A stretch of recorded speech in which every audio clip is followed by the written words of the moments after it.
Bonjour mes abonnés, dans cette vidéo d'aujourd'hui nous allons parler de la prospection commerciale et comment faire face à des objections violentes qui déstabilisent. Mais avant de commencer, je demande de me laisser un pouce bleu ou j'aime, me laisser un commentaire, vous abonner et partager avec vos équipes. Je suis sûr que ça changera la donne.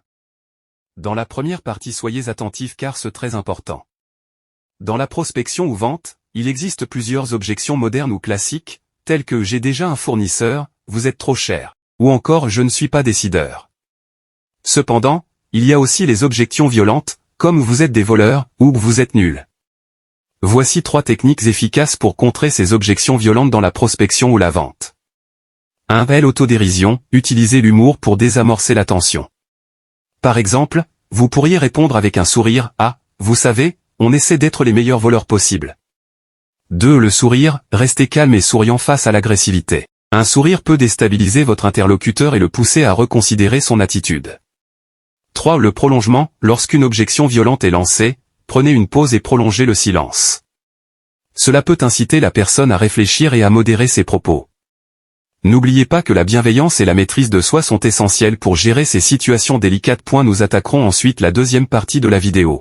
Ce sont des réponses ou des réserves que les prospects ou clients soulèvent lorsqu'ils hésitent à acheter un produit ou un service. Voici quelques-unes des objections courantes et des stratégies pour les contrer. Un manque de budget, nous ne pouvons pas nous le permettre financièrement. Lorsque le prospect avance cette objection, ne proposez pas immédiatement une réduction. Insistez plutôt sur la valeur de votre produit et sur la raison pour laquelle vous êtes différent de vos concurrents. Expliquez comment votre produit peut éliminer certains points de douleur et améliorer la façon de travailler du client. Utilisez des preuves sociales telles que des témoignages ou des études de cas pour renforcer votre argumentation. 1. De manque d'autorité, je vais devoir en parler à mon supérieur. Posez-vous la question, le prospect n'a-t-il pas l'autorité nécessaire ou n'a-t-il pas confiance en votre entreprise? Si votre entreprise n'a pas encore une grande présence de marque, les clients potentiels hésiteront à entrer en relation avec vous. Dans ce cas, rassurez-les sur la qualité de votre produit et sur votre excellent service client. 1.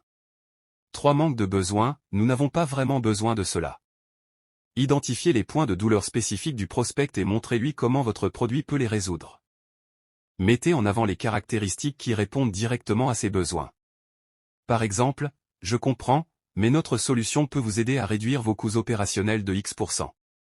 2. 4. Manque d'urgence, nous n'avons pas le temps en ce moment. Créez un sentiment d'urgence en soulignant les avantages immédiats de votre produit. Par exemple, en utilisant notre solution, vous pouvez économiser X heures par semaine. Proposez également des incitations temporaires, comme des offres spéciales ou des réductions limitées dans le temps. 2. 5. Comparaison avec la concurrence, votre concurrent offre un produit similaire à un prix inférieur. Ne vous lancez pas dans une guerre des prix.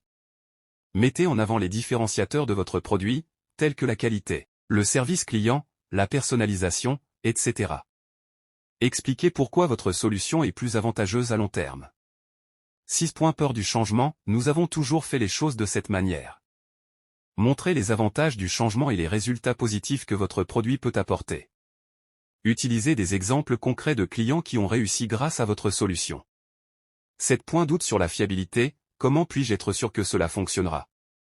Fournissez des preuves tangibles, telles que des études de cas, des témoignages ou des garanties. Proposez également une période d'essai ou une démonstration pour rassurer le prospect. 2. Rappelez-vous que chaque objection est une opportunité d'en apprendre davantage sur le client et de renforcer votre argumentation. Soyez à l'écoute et adaptez vos réponses en fonction de la situation.